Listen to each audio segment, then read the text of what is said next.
Doutor Jorge, esses elementos químicos no nosso corpo, esses picos de elementos químicos, quando nós estamos no auge de uma paixão, nós podemos nos viciar neles?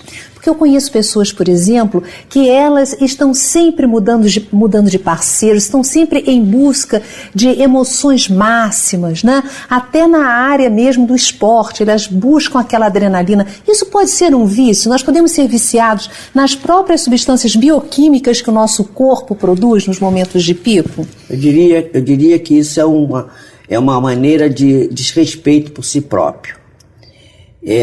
Do indivíduo não encontrar dentro de si as energias que são necessárias e fundamentais para que ele viva feliz. Porque o que nós buscamos na realidade, que todos buscamos, é ser feliz, né? E por isso a gente gostaria que existisse um elixir da felicidade, que a gente tomasse algumas gotas ou alguns goles, ou uma injeção, ou uma cápsula, e que isso pronto resolvesse o problema, né?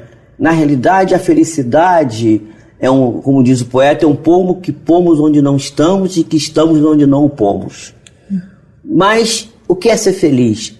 Ser feliz é estar equilibrado, estar em harmonia consigo mesmo. Não guardar no coração mágoa, não guardar dentro de si sentimentos negativos. E como as pessoas hoje não fogem do convívio social, porque se encontra uma pessoa que as pessoas vêm logo se queixar, porque eu estou assim, porque perdi o emprego, porque minha mulher me bate, ou meu marido me persegue, ou meu vizinho faz assim, ou meu senhorio me cobra, ou enfim, essas coisas do cotidiano. As pessoas, ninguém quer ouvir as queixas do outro.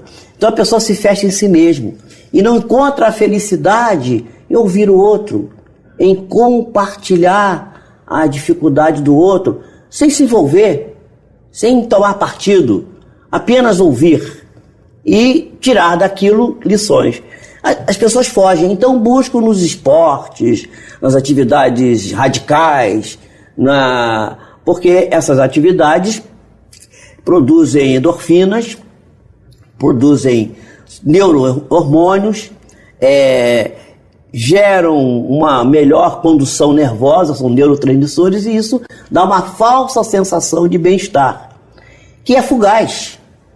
E é fugaz e que precisa estar sempre renovando, porque a fugacidade exige uma renovação.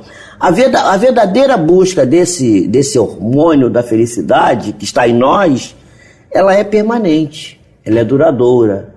Ela se faz nas coisas do cotidiano. Porque Deus não se manifesta em nós, e Deus está em nós, por coisas retumbantes, por grandes... Nós queremos sempre realizar uma grande obra, são nas pequenas coisas, né? Eu costumo dizer assim, quem faz foguetório é a torcida do Flamengo, ou do Vasco, ou do Fluminense, ou do América Mineiro, que agora está muito mal, coitado, né? Ou do Corinthians. Deus se manifesta através de uma coisa banal, que é a caridade dele, que é a chuva, porque chove para todos, não é? A chuva é uma benesse que num campo sáfaro, em 24 horas faz reverdecer e nascer e a vida aparecer. E é a caridade de Deus. E nós, como não sabemos chover, às vezes pingamos, temos que nos unir com os outros, ser fraternos, nos encontrarmos, para que esses neuropeptídeos sejam trocados, não é? Essas substâncias sejam trocadas, e a gente pelo menos goteje, faça uma garoazinha, que quando estamos em grupo, faz uma garoazinha, que é parecido com a chuva de Deus. Doutor Jorge Pio, um espírito perturbador, ele pode nos induzir, nos envolver e desejar e até nos ajudar a cometer algum crime? Com certeza que sim, porque tudo depende da sintonia, não é? Nós costumamos dizer que nós nos sintonizamos do ponto de vista físico com o mundo espiritual através da glândula pineal. Como diz o Sérgio Felipe de Oliveira, é o telefone celular. Está no meio da nossa cabeça, né? E a gente disca o telefone, tecla o telefone, né? Disca porque eu ainda sou muito antigo, eu falo disca, né? Não tem negócio do disco. Então, tecla o telefone para o lugar que você quiser. E a gente tecla pelo pensamento e pela emoção, pela emoção e o pensamento. E nossos desejos, as nossas atitudes, porque primeiro pensamos, primeiro o pensamento. O pensamento é do espírito, quem pensa é o espírito. O cérebro é apenas o efetor do pensamento. Mas a gente pensou, a gente às vezes fala. Se não fala, não verbaliza, mas fala intimamente. E depois age. Então, pensamento, depois a palavra, depois o ato. E gera emoções também, né? Gera o pensamento emoções. Vai gerando emoções. Gera um fulcro de energias que podem ser positivas ou menos positivas, não gosto de dizer negativas, menos positivas, que vão sintonizar com outras criaturas, com outras mentes, com outras individualidades que estão na mesma faixa vibratória. Nós estamos inseridos em uma rede, né? Com certeza.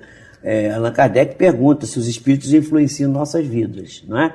Influenciam as vidas dele, e os espíritos respondem.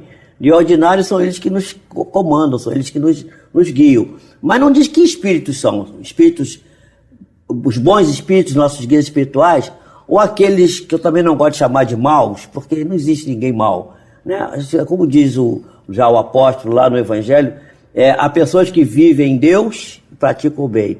E os que praticam o mal é porque não viram a Deus, né? Esses que não viram a Deus ainda. Então, nós podemos ter, de um lado, uma proteção espiritual que vai nos ajudar, nos guindar adiante, e podemos ter a aproximação de espíritos menos nobres.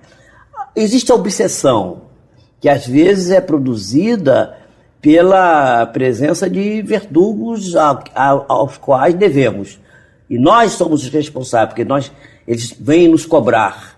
É evidente que não é correto, porque não é correta a prática da justiça pelas próprias mãos. Mas devido à cegueira das coisas que foram defraudados, que sofreram, os desaires que causamos nas vidas passadas, eles nos encontram e vêm cobrar. Cabe a nós, mas não vem nos cobrar para nos infelicitar, para nos trazer o mal. Vem para que nós nos reconciliemos com ele. Lembremos o livro Paulo e Estevão. Jesus reúne uma vítima, entre aspas, e um verdugo. Estevão, a vítima, entre aspas. Paulo de Tarso, Saulo, o verdugo. Para quê? Para que se perdoem e se compreendam. E Saulo, no caso, assassina Estevão, a pedradas, como está lá no Atos dos Apóstolos. Porém, Estevão perdoa e o acompanha para, na estrada de Damasco, ajudá-lo a enxergar o Cristo e a transformar, fazer a metanoia, a mudança de hábito, a mudança de comportamento, a mudança, a reforma íntima, a transformação, a reprogramação, que o transforma no maior apóstolo, o apóstolo dos gentios. E este exemplo que está no livro Paulo e Estevão, que deve ser lido, estudado, analisado, refletido, é uma mensagem de amor, porque Estevão acompanha Paulo todo o tempo, ajudando-o na sua missão. Se não houvesse Estevão, não haveria Paulo. E se não houvesse Estevão e Paulo, aquele encontro doloroso, do qual participa Abigail, que seria a futura consorte de Paulo, irmã de Estevão, não haveria o Evangelho de Jesus transmitido para a humanidade inteira. Então, nós tivemos tirado da nossa mente a ideia dos verdugos que nos perseguem, que vêm nos causar dano, essa ideia do demônio, essa coisa tem que ser banida da nossa vida. Nós precisamos nos tornar seres espirituais que somos, né? Compreendemos que somos. Nós temos que parar com o materialismo, porque apesar de conhecermos a doutrina espírita, o Evangelho, ainda dizemos assim: quando eu morrer, ora, eu não vou morrer.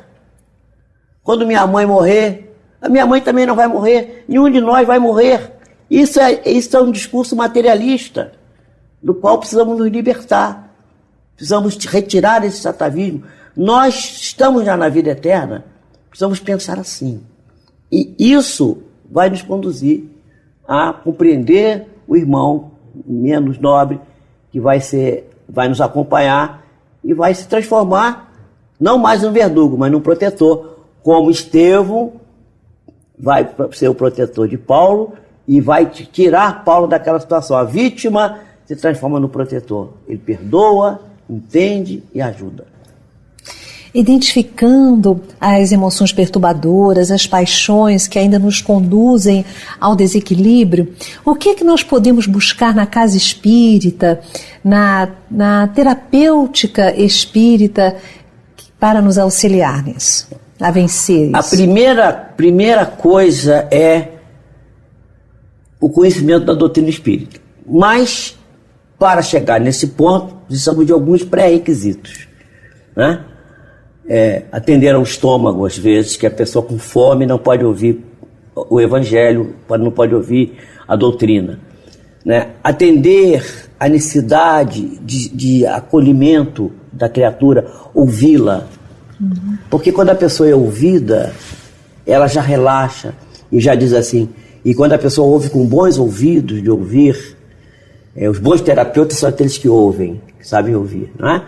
Quando a pessoa ouve e ela se sente ouvida, ela já ameniza um pouco aquela sua dificuldade. E já diz assim, bom, tem um parceiro. Tem alguém que ouviu a minha queixa, ouviu a minha dor. E a partir daí, através da terapêutica que está na prece, que está na água fluídica, no passe, não é? Nas palestras espíritas, nas boas leituras, mudar a nossa ótica de ver o mundo. Bruce Lipton, que não é espírita, que é um biólogo, ele diz, é possível ao homem tudo. Tudo o homem pode, é só mudar a lente. Mude a lente.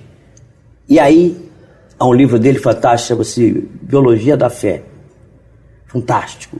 Em que ele fala, mude a ótica, mude a lente. Podemos tudo. Mas para poder é preciso querer. Mas nem tudo que queremos podemos. Para poder é preciso trabalhar. Mas nem tudo que queremos e podemos, devemos. Então é preciso querer, poder e dever. Mas ainda é pouco. Para conseguirmos essa realização, essa plenitude que buscamos, precisamos usar a vontade para querer, né? Usar o esforço cotidiano para poder,